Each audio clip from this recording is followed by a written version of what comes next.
Empezamos ya con la intervención del Grupo Parlamentario Vox por 10 minutos.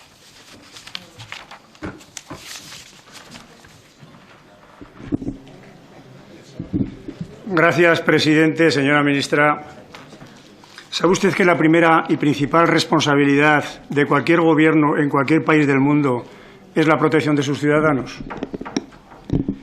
Pues aquí quiero dar ya mi recuerdo a todos los familiares y amigos de las víctimas y mi apoyo y solidaridad con todos los valencianos que lo han perdido todo. Señora Robles, entiendo que usted, el señor Sánchez, su Gobierno y la pléyade de asesores que pagamos todos los españoles conocen nuestra Ley de Seguridad Nacional, que la misma obliga al Gobierno a declarar la situación de interés para seguridad nacional cuando, por la gravedad de sus efectos y la dimensión, urgencia y transversalidad de las medidas para su resolución, requiere de la coordinación reforzada de las autoridades competentes en el desempeño de sus atribuciones ordinarias bajo la dirección del Gobierno, en el marco del sistema de seguridad nacional. Supongo que también usted conoce como ministra de Defensa que, según el artículo 15, en su apartado 3, el que ya mencionamos en la comparecencia anterior, de la Ley Orgánica de Defensa Nacional, las Fuerzas Armadas, junto con las instituciones del Estado y las administraciones públicas, deben preservar la seguridad y bienestar de los ciudadanos en los supuestos de grave riesgo, catástrofe, calamidad u otras necesidades públicas, conforme a lo establecido en la legislación vigente. Señora ministra, lo que le comento no son bulos ni fango, es la ley que obliga a todos por igual y a la que debemos respeto y cumplimiento. Supongo que usted también conoce el procedimiento de activación de la UME, desde la unidad de primera intervención de guardia a las 24 horas hasta la UME al completo y más, siendo canalizadora de todos los recursos humanos y materiales de las Fuerzas Armadas que se puedan poner a disposición para resolver o, por lo menos, mitigar la emergencia. Supongo que también sabe que la UME tiene un contrato con la sociedad española para estar presente en el foco de la emergencia, cualquiera que sea la naturaleza de la misma, en menos de 4 horas. De ahí su despliegue en el territorio nacional, peninsular e insular. Y se cumplió con la gana. También supongo que usted y el Gobierno al que pertenece conocen que, declarado el nivel 3 de la emergencia, se hace cargo de la misma el Ministro del Interior, poniendo al frente de la misma, como director de la emergencia, al Teniente General Jefe de la UME y todos los recursos de la nación necesarios y disponibles a su disposición. Es decir, implica a todos los ministerios. Usted debería de saber también que no es necesario que el responsable de una comunidad autónoma solicite el nivel 3. Basta con que el Gobierno así lo perciba para declararlo. Pues bien, conociendo la magnitud de la catástrofe, que lo vimos todos en televisión el mismo día por la noche, los coches flotando con las luces encendidas, es decir, había personas dentro. Independientemente de que la comunidad lo haya solicitado o no, la responsabilidad recae en su Gobierno, y más concretamente en el Ministro del Interior y en el Presidente del Gobierno.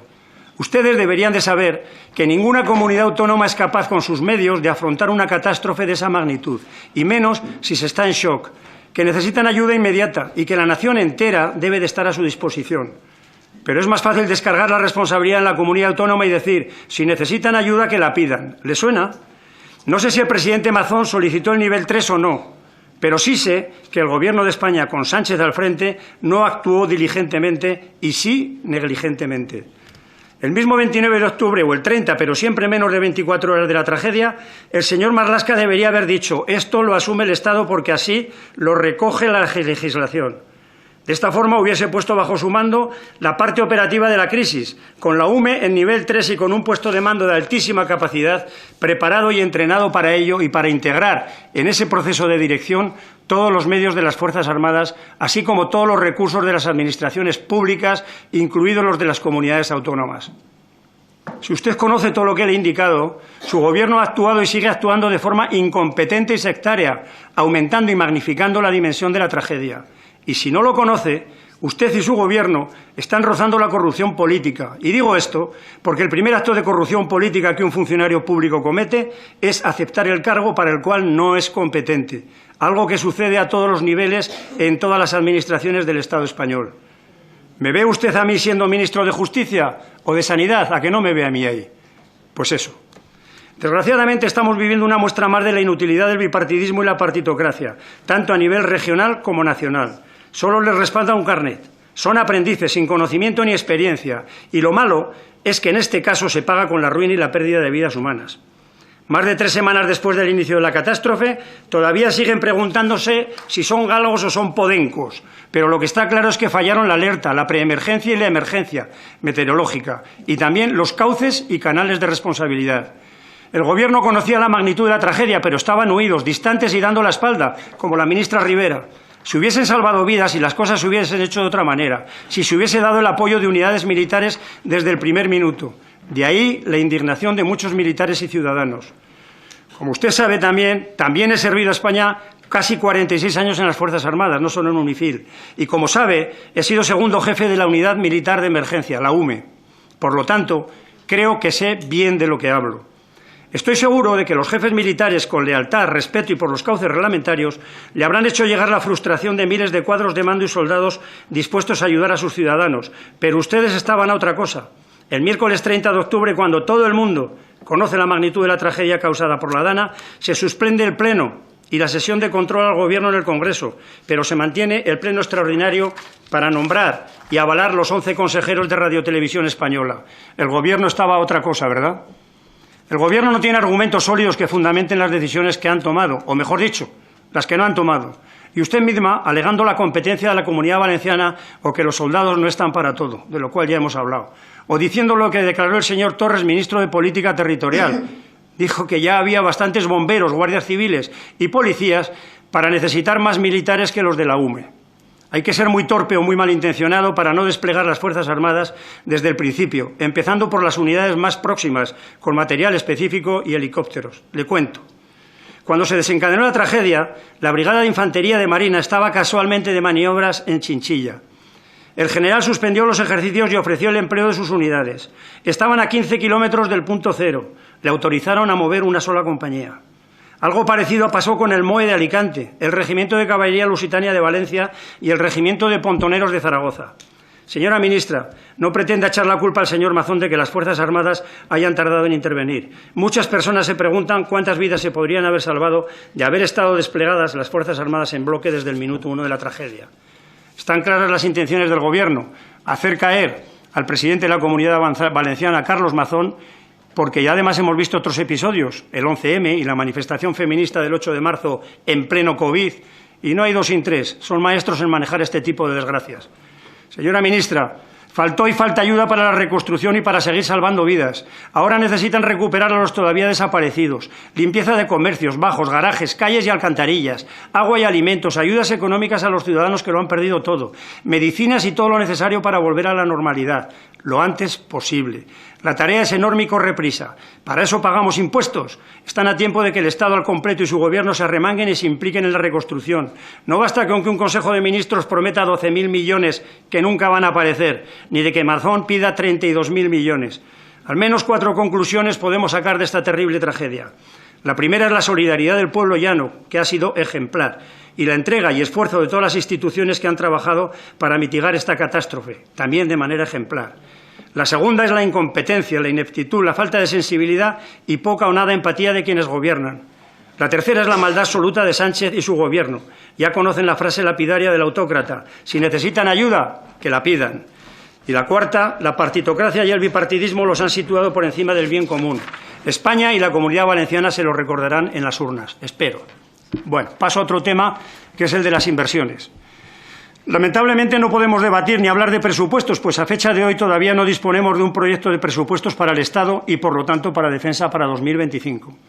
La señora Montero, vicepresidenta primera del Gobierno, sigue diciendo que tendremos presupuestos generales del Estado, pero parece que encuentra dificultades para presentarlos a causa de las insaciables demandas de los partidos independentistas y secesionistas. Demandas que, de admitirlas al Gobierno, van a crear una discriminación entre territorios, incluso en algunos gobernados por ustedes, creando de esta forma la desigualdad entre españoles y un atentado contra la unidad de España. A pesar de lo anterior, nos gustaría que hoy nos dijera, cuanto menos, cuál es la previsión de crecimiento del presupuesto de defensa para 2025, aunque solo sea una previsión. Por experiencia sabemos que al incremento de sus previsiones hay que restarles algunos puntos porcentuales y por ahí andará el incremento, ya veremos. Su optimismo endémico podría ser patriótico en otro gobierno, pero con este fraude de la coalición Frankenstein y los partidos que la sustentan, puede ser simple propaganda electoral, y nunca mejor dicho. Pues con tanto escándalo que rodea a miembros de los dos partidos del gobierno, parece que están temblando los cimientos del mismo y que pronto tendrán que dejar el timón de esta gran nación que es España. Sin presupuestos y con unos prorrogados ya en este 2024, es muy difícil prever un horizonte de inversiones y de mejora en las condiciones económicas y de vida de los miembros de las Fuerzas Armadas, así como para elevar nuestro magro esfuerzo en defensa al tan manido 2% del PIB como mínimo para 2029. Y decimos mínimo porque lo que para ustedes puede ser el techo de gasto, para nosotros es el suelo del mismo. Voy terminando esta parte de la intervención, presidente. Bien, ese plazo vencía este mismo año y no era en 2029, como ya se nos anunció. En fin, nunca es tarde si la dicha es buena y se continúa por la senda del crecimiento, lo que será bueno no solo para las inversiones y compromisos contraídos, sino también para el día a día de nuestros soldados y cuadros de mando. En turno de réplica tengo otra par de cosas para comentar. Como le indiqué en mi anterior intervención, es ante nuestros soldados ante los que el Gobierno tiene que rendir cuenta de sus decisiones. Muchas gracias, presidente. Señora ministra, por favor. Si me quiere explicar, presidente, porque este es un formato que no había visto nunca. Quiero decir que todo está siendo un poco rocambolesco, ¿no? La hora, pero yo entendía que yo iba primero porque era una comparecencia o así se me dijo, y usted lo ha dicho al principio, que tenía 2 intervenciones mi comparecencia. Y yo he hecho la primera intervención en subapartados y esta segunda era mi segunda intervención y me encuentro con un formato absolutamente desconocido para mí. Así que ni sé el tiempo que tengo, ni sé cómo... No tiene tiempo, ni cómo, o sea, es ilimitado. O sea, en fin, yo de verdad creo que hacer las horas, presidente, a estas horas hace que a lo mejor quien conduzca los debates pues no esté lo más acertado posible, ¿no? Pero no fue lo que... ¿Perdón? Por favor. No están en el uso de la palabra. No están en el uso de la palabra y simplemente estoy preguntándole al presidente, nada más, porque el presidente me ha dado la palabra a mí, pero es que el presidente al principio de mi intervención me dijo que la palabra la tenía yo. Simplemente estoy pidiendo una aclaración. Creo que el presidente puede defenderse él perfectamente. O sea... Aquí no se trata de abrir un turno y especialmente a estas horas. Creo que ha habido una comparecencia solicitada por 2 grupos. Han hecho el resto de grupos su aportación y ahora usted tendrá 2 turnos, ahora y luego cuando acabe la réplica, de forma ilimitada, como siempre. Así que Señor yo presidente, creo que yo también nos hemos quedado un poco atónitos con el procedimiento, porque lo normal siempre es que las comparecencias las empiece el compareciente, en este caso incluso el Gobierno. Por lo tanto, nos ha sorprendido, incluso pensábamos que a lo mejor intervenían los proponentes, luego intervenía la ministra y después nosotros, pero nos ha ido dando las palabras y sinceramente es un poco raro. Por lo menos yo no sé en qué parte del reglamento está este modelo. Lamento que haya podido haber este malentendido. Desde luego aquí no se pretendía ni quitar la posibilidad a la ministra para que se pueda explicar, porque lo cierto es que tiene tiempo ilimitado y creo que era bueno también que se conociera el posicionamiento de los grupos para poder entender realmente cuál era la preocupación que tenían para luego poder contestar por parte de la ministra. Digo que aquí no son novatos ninguno, digo yo, ni son, ¿no? Para saber que esto siempre ha sido yo creo que, así, no sé, bueno. si le parece, continuamos, señora ministra.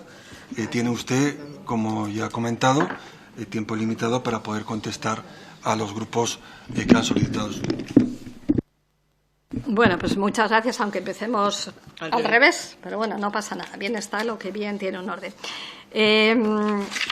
Señorías, procedo a esta comparecencia a informarles sobre las actuaciones impulsadas desde el Ministerio de Defensa como respuesta a los efectos catastróficos de la Dana. Es verdad que ya he informado en múltiples ocasiones y, por tanto, lo que voy a hacer un resumen explicativo de las actuaciones realizadas por el Ministerio de Defensa. Lógicamente, mis primeras palabras tienen que ser de respeto y recuerdo para los fallecidos como consecuencia de las inundaciones. Se han cebado con especial virulencia en Valencia, pero también en otras zonas, como en Letur, donde hubo 6 personas fallecidas, un fallecido que ha habido en Mira, en Cuenca, otro en Málaga, y han afectado a distintos lugares de la Comunidad Valenciana, de Castilla-La Mancha, de Andalucía, de Islas Baleares y demás. Es el momento nuevamente de sentirnos solidarios con ellos, de manifestar todo el dolor, de decir que estamos absolutamente a su lado y que vamos a seguir el tiempo que sea necesario. Señorías, entre el 28 de octubre y el 4 de noviembre asistimos a una dana que dejó en tiempo récord volúmenes de precipitación jamás vistos en diversos puntos de las provincias afectadas. Esta dana ha provocado el mayor desastre natural de la historia reciente de nuestro país. Quiero decir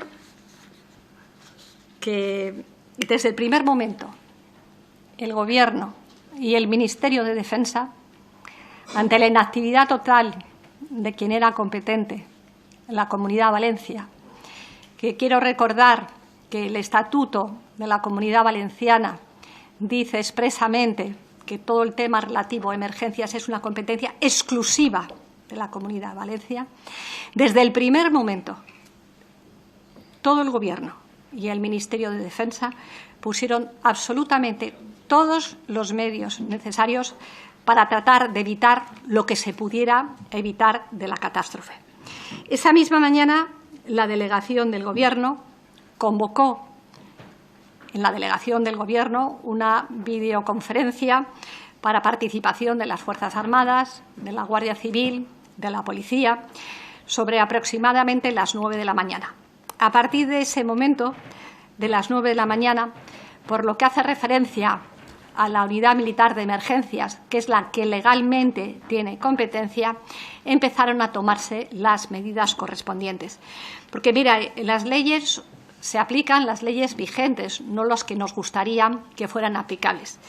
Y yo tengo que decir que en materia de emergencias, en la ley del 2015, de 9 de julio de 2015, siendo presidente Mariano Rajoy, expresamente se dijo, después de hacer grandes elogios a la Unidad Militar de Emergencias, se dijo que en tiempos de emergencias era la Unidad Militar de Emergencia, las Fuerzas Armadas, que tomaban el mando. Se decía expresamente para el nivel 3, pero obviamente también era lógico para el nivel 2. Pero voy a hacer una primera referencia cronográfica. No me voy a extender mucho porque realmente yo entiendo que el Partido Popular quiera salvar las omisiones del presidente Mazón y yo no voy a entrar en ese juego. Creo que cada uno tiene que asumir responsabilidades. Quien no estuvo, quien durante mucho tiempo estuvo desaparecido, estuvo en una comida, no sabemos el que estaba haciendo, a la que, por cierto, señor Rojas, usted ni ha mencionado al presidente de la comunidad. Pero bueno, le entiendo, entiendo. Usted trata de defender a su partido político y le entiendo, pero creo que es un dato importante a tener en cuenta. No sabemos ni dónde estaba, ni se le esperaba en el CECOPI.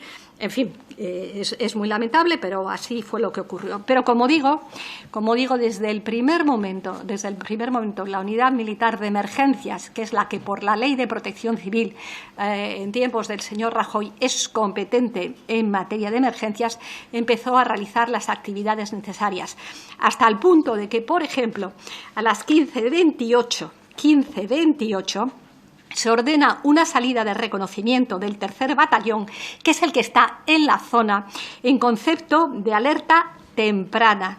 Yo sé que mucha gente, muchos dirigentes políticos del Partido Popular no distinguen bien lo que es activación de lo que es alerta temprana, pero sí, en concepto de alerta temprana, a las 15:41 salió un batallón, una salida de reconocimiento del 3er Batallón a la zona de Utiel-Requena, que era donde se había declarado el nivel 1. No hace falta que les recuerden que en materia de emergencias hay el nivel 1, el nivel 2 y el nivel 3. Se había declarado el nivel 1 para Utiel y Requena exclusivamente, y a las 15:28, en un procedimiento de lo que se llama alerta temprana, se había desplazado parte del 3er Batallón que estaba en Valencia. En ese camino, creo que lo ha expuesto ya el general Marcos, vieron situaciones absolutamente dantescas y procedieron a rescatar gente. A las 15:59, la comunidad, único órgano competente, a las 15:59, solicita la activación de la UME, pero la solicita solo para Utiel-Requena, solo para Utiel-Requena. No sé si es porque estaban en una comida, no sé por dónde estaban, pero entendieron que la activación de la UME era solo y exclusivamente para la zona d'Utiel-Requena. Y a las 17:35, ya con grandes dificultades, llegan a esa zona d'Utiel-Requena para la que se ha activado los elementos de primera y segunda intervención, 55 militares y 23 medios. No es hasta las 20:36, es decir, casi 5 horas después, cuando se procede a la activación de la Unidad Militar de Emergencias para todo el territorio de Valencia. Consiguen llegar 96 militares a la zona, mientras están rescatando a 112 personas y rescatando también a 22 cadáveres. Como se puede imaginar, a mí el jefe de la UME va dando cuenta detallada, minuto por minuto, de lo que está realizando la UME, y minuto por minuto tiene no solo mi apoyo, sino que le digo, desde el ámbito de la legalidad, pónganse a ir a los sitios donde les han activado. No voy a entrar ya absolutamente en ningún detalle cronológico, porque en la madrugada del día 30, a partir de las 0 horas, y le remito a la comparecencia que he hecho y no voy a repetir en el Senado, fueron desplegándose absolutamente todos y cada uno de los batallones de la UME. Todos y cada uno de los batallones de la UME dirigiéndose a la zona con vehículos de todo tipo. Mire, yo le voy a contar una anécdota. Yo estoy ya 3 veces en la Comunidad Valenciana y el otro día cuando estaba me llevaba una cabo, Lorena, que me dijo, ¿sabe qué le digo? Que mis familiares están muy disgustados porque mientras nosotros estábamos sobre el terreno en unas situaciones muy complicadas de la inundación, ayudando a salvar vidas, había gente por ahí que decía que ni la UME ni las Fuerzas Armadas estaban activadas. Y me decía, señora ministra, no ya por mí, que yo estaba, sino por mis familiares, por los familiares de la gente de la UME. No es justo que se diga esto. Y yo le dije, era un cabo, le dije, bueno, cuando uno no asume las responsabilidades que tiene, es muy fácil echarlas sobre las demás. Pero ustedes, como yo, tenemos la satisfacción que desde el primer momento hemos hecho lo que había que hacer, que desde el primer momento la UME y todas las Fuerzas Armadas han estado dispuestas a intervenir y lo han estado haciendo, salvando vidas, rescatando a personas que estaban en unas situaciones muy complicadas y muy difíciles. Mire, sin entrar en más detalles, que yo no voy a entrar en unos detalles para salvar las deficiencias de quienes eran competentes. Desde la madrugada del día 30 hasta la fecha, en un escalamiento permanente y continuo, han estado 8.500 efectivos de los ejércitos, de la Armada, de la UME y de la Guardia Real. Todos esos efectivos responden directamente, entre otras, a la orden de la ministra de Defensa, porque lo que no puede ser es que cuando las Fuerzas Armadas son estupendas y funcionan bien, son las Fuerzas Armadas. Y cuando la autoridad política, en este caso, mi caso, les da instrucciones desde el mismo momento que son activados, entonces hay una inactividad por mi parte. Mire, no acepto ninguna inactividad, ni mía ni de las Fuerzas Armadas. Se hizo desde el minuto 1 todo lo que humanamente se podía hacer, llegando a la zona con todos los efectivos. Y en el momento actual, hay más de 8.500 militares en zona que han ido escalando en todos los momentos de los 3 ejércitos, de la UME, de la Guardia Real. Han realizado más de 2.000 intervenciones de todo tipo, luego me referiré a ellas, sin descansar ningún momento, con más de 2.000 medios de ingenieros y de materiales, con el buque anfibio Galicia, todos esos movilizados se supone que por orden de alguna autoridad política, que supongo yo que debe ser la ministra de Defensa, supongo yo, es que tampoco lo sé, no sé si hay un doble mío o hay otra autoridad que da por ahí, hace otras funciones. Más de 12 helicópteros, 30 drones, 105 máquinas de ingenieros, 37 ambulancias de soporte avanzado, 98 fallecidos identificados y rescatados, más de 200 personas vivas rescatadas, una morgue instalada, velando y cuidando por los enfermos. Le vuelvo a insistir en esas órdenes, desde que se activa el nivel 2, solo para Utiel y Requena, hasta que transcurren 5 horas, la UME rescata 102 personas y rescata a 22 fallecidos. Eso no se dice, pero creo que hay que decirlo. Y dicho esto, las actividades que están realizando nuestras Fuerzas Armadas, que son heroicas, que nos dan cada día un ejemplo, que no hacen política barata como hacen otros para no asumir responsabilidades, pues llevan desde ese día, desde el día 29, a la hora que les he dicho que fueron activadas, realizando búsquedas de desaparecidos, localización de fallecidos, traslado de fallecidos a la morgue, apoyo al restablecimiento de infraestructuras y servicios, apertura de viales, retirada de vehículos y escombros, achique de aguas y lodos, reconocimiento de edificios y vías de comunicación, detección de gases tóxicos en el sistema de alcantarillado, acumulación de desechos en puntos de acopio intermedios, ayudas en áreas agrícolas, distribución de suministros, casa por casa, asistencia médica y psicológica, análisis de los alcantarillados. Ustedes lo han visto y quieren negar incluso lo que han visto en los medios de comunicación.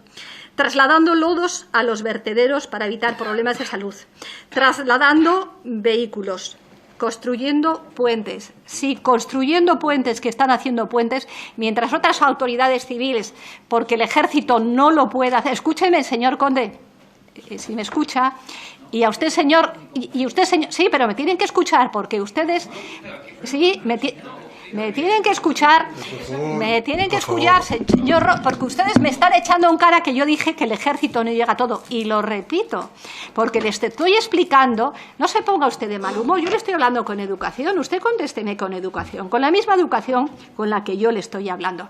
Y evidentemente le estaba poniendo el ejemplo de esos puentes que se han construido y que el Ejército ya no puede hacer las rampas de acceso. Eso es lo que yo quiero decir, y ustedes me entienden bien. Mire, en este momento estamos realizando, con más de 300 militares que han tenido heridas, que han tenido necesidad de asistencia médica y psicológica, todo el trabajo necesario e imprescindible, mucho del trabajo que no se está ordenando hacer porque tiene la competencia para ello. En este momento le puedo decir que, sin contar sueldos, retribuciones y gratificaciones, el Ministerio de Defensa está gastando desde el minuto 1, y lo hacemos con toda la responsabilidad, pero al mismo tiempo con el orgullo de estar ayudando a los valencianos, 900.000 euros al día. Creemos que es un esfuerzo importante y vamos a seguir en ese esfuerzo. Y yo lo único que voy a decir es mi orgullo por las Fuerzas Armadas, que desde el momento, no solamente siguiendo mis instrucciones, sino la de ellos también, creo que el teniente general Marcos, que es a quien por ley, cuando hay una emergencia le corresponde dirigir las operaciones, ha dado todas las instrucciones necesarias, porque no nos encontramos aquí en presencia de una operación militar que sería dirigida por el GEMAT. Algunos de medios de comunicación han querido, y lo siento, almirante, que lo diga aquí públicamente, porque yo sé que a usted esto no le gusta. Usted es un magnífico profesional, un excepcional profesional, al que ni a usted ni a su gente le gusta haber utilizado su nombre. Desde el principio, el GEMAT ha sabido perfectamente, el almirante, todo lo que se estaba haciendo, porque él sabe perfectamente que nuestra confianza en él es absoluta, plena, nos ha dado consejos, pero sabe perfectamente que en una misión de emergencia, por la ley, a quien le corresponde es al jefe de la Unidad Militar de Emergencias. Pero ustedes no han parado nada para no asumir las responsabilidades propias de la comunidad, del presidente de la comunidad. Han sido capaces de querer mezclar hasta el jefe del Estado Mayor de la Defensa a nuestros militares. No nos van a ni un momento nos van a distorsionar de lo que tenemos que hacer. Lo vamos a seguir haciendo, con sentido de la obligación y con sentido de la responsabilidad, estando con los valencianos. Los valencianos saben quiénes están con ellos, los valencianos saben quiénes ayudan a limpiar las calles, a recoger los vertidos, a recoger los lodos. Yo he estado allí, pero hablo con los alcaldes y los alcaldes nos dicen absolutamente con quién tienen que estar agradecidos. Creo que esto no da para mucho más este debate. Siento, señores del Partido Popular, que bueno, hubiera habido unas omisiones y esas omisiones quieran taparlas ustedes con la falta de respuesta del Gobierno de la Nación, que el Gobierno de la Nación, y en concreto en este caso, por lo que se refiere al Ministerio de Defensa, ha estado y estará en todo momento con los valencianos, sin regatear ningún tipo de medios. Y así lo vamos a seguir haciendo, no entrando en debates ni en discusiones. Yo les recomiendo a todos ustedes que se miren las normas. Antes me daban ustedes lecciones con la Ley de Defensa Nacional, que se miren la ley sobre el Sistema Nacional de Protección Civil, que se miren el Estatuto de Valencia y que se sientan ustedes absolutamente orgullosos de nuestras Fuerzas Armadas. Señora Sarta. Muchas gracias. Muchas gracias, presidente. Señora ministra, no pongo en duda la correcta activación y actuación de la UME desde el minuto 1.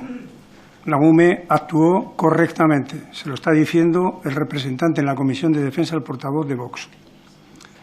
Lo que sí que decimos es que, vista la magnitud de la emergencia, desde el minuto 1, desde el minuto en que se empezó a ver la catástrofe, las dimensiones que alcanzaba, el Estado tenía que haber cogido las riendas de la misma. Yo no estoy hablando de las Fuerzas Armadas, al revés, sé cómo actúan, y actúan siempre bien y ejemplarmente, desde el minuto 1 que reciben órdenes. Así que, por si había alguna duda, lo quiero dejar bien claro. Y lo que tenía que decirle respecto a la Dana ya se lo dije anteriormente, con lo cual no voy a emplear tiempo porque no tampoco lo tengo. O sea, voy a emplear tiempo en lo que quería decirle ahora. En otro orden de cosas, nos gustaría que nos informase de la situación en la que se encuentran todos los programas especiales de modernización. No detalladamente, pero sí por lo menos los más importantes. La defensa en España lleva muchos años infrafinanciada, usted lo sabe, y endeudada a causa de esos programas. Entre los antiguos y los nuevos son cifras que rondan los 50.000 millones.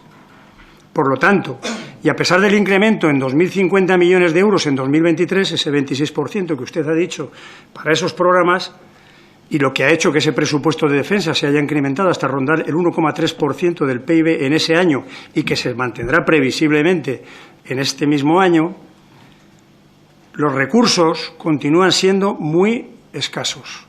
Y, por lo tanto, procede priorizar. Recuerde lo que le he dicho en mi primera intervención y que además a usted le preocupa mucho, que es el vehículo de combate rueda 8x8 Dragón.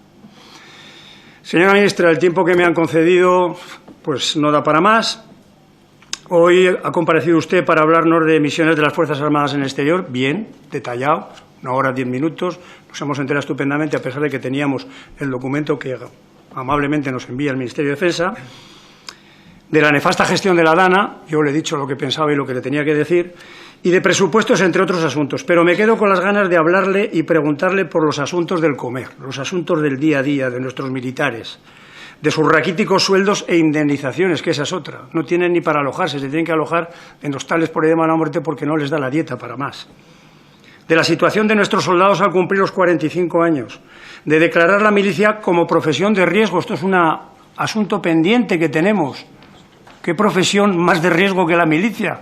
Lo estamos viendo ahora en el Líbano, con nuestros soldados. Del caso del teniente Candón, que usted conoce bien, herido grave en acto de servicio en Hoyo de Manzanares y que por agravio comparativo no está siendo tratado convenientemente por su ministerio, a nuestro juicio. De la situación y futuro del Patronato Militar Virgen de la Paz de Ronda. En la actualidad, centro de enseñanza que parece ser que el Gobierno quiere cerrar. Terminando, señora Sarta. Voy terminando. Termino ya, 10 segundos. Quiere cerrar y en el que se están formando para la preparación del examen de ingreso a las academias de suboficiales un total de 250 militares y en el que imparten clases una docena de profesores. Si es un bulo, pues dígame que es un bulo y ya me quedo con eso también.